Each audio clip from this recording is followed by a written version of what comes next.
Jason Mercier, I hope my life is not in danger. I just took it a little personally when he was like, yeah, this kid's not that good. I was like, kill this guy.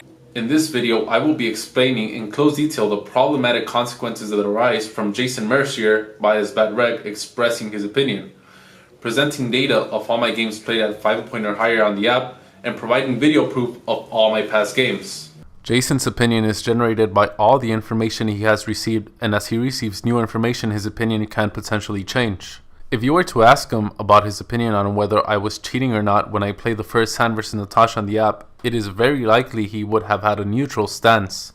Jason has not received enough evidence to prove that I'm cheating. However, he has received information such as Natasha telling him I play like a beginner live, which I admit I definitely looked like a complete noob. Also Natasha saying I was up on most of my app games, me offering free rolls, etc. I understand that the information Jason has received leans him towards believing that I am a cheater. In reality, either Fernando is a cheater or he is not. There is no in between, as it is a black and white situation. Assume Fernando is a cheater. Then Jason expresses his opinion that Fernando is a cheater, and consequently he protects his friends from a scam, and that is that, no big deal. Now assume Fernando is not a cheater. Then Jason expresses his opinion that Fernando is a cheater, and the consequences are Jason does not protect his friends from a scam. Some of the 20 to 30 people tell other players Fernando is or might be a cheater.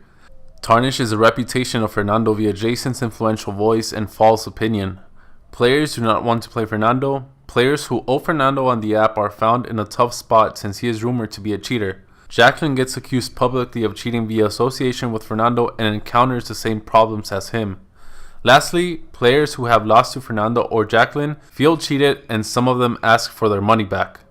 These extremely problematic consequences are the heart of the matter.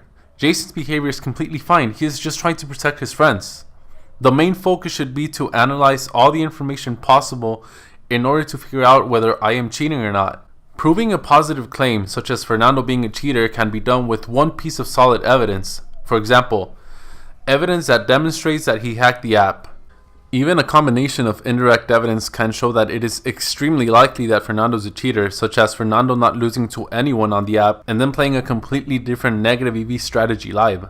Proving the negative, in this case that Fernando is not a cheater, is close to impossible, because a proof of impossibility requires that everything that he has ever done in regards to OFC play be presented. For this reason, in law and science, the burden of proof lies on the positive claim.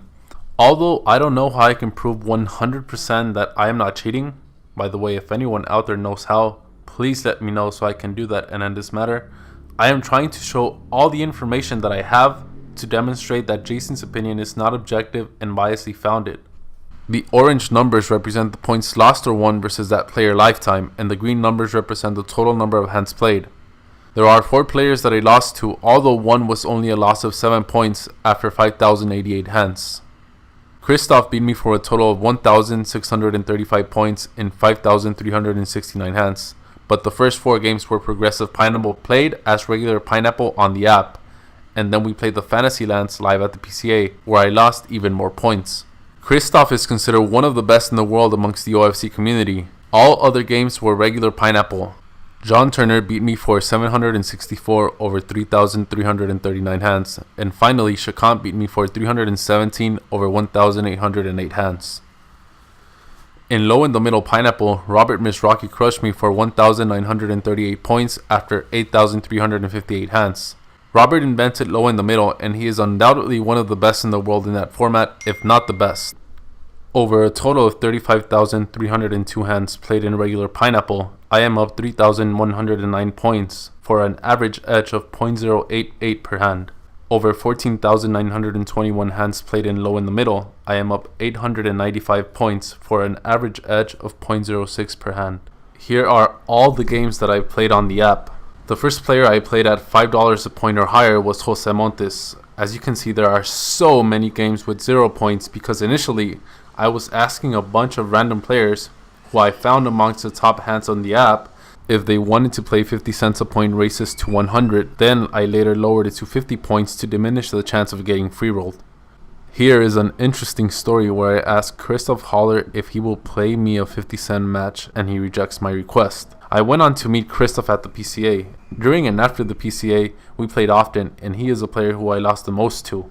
In all of my games under $5 a point, I am up versus everyone with the exception of one player. At these stakes, the player field is incredibly softer. Data from Excel sheet can be verified with this video log.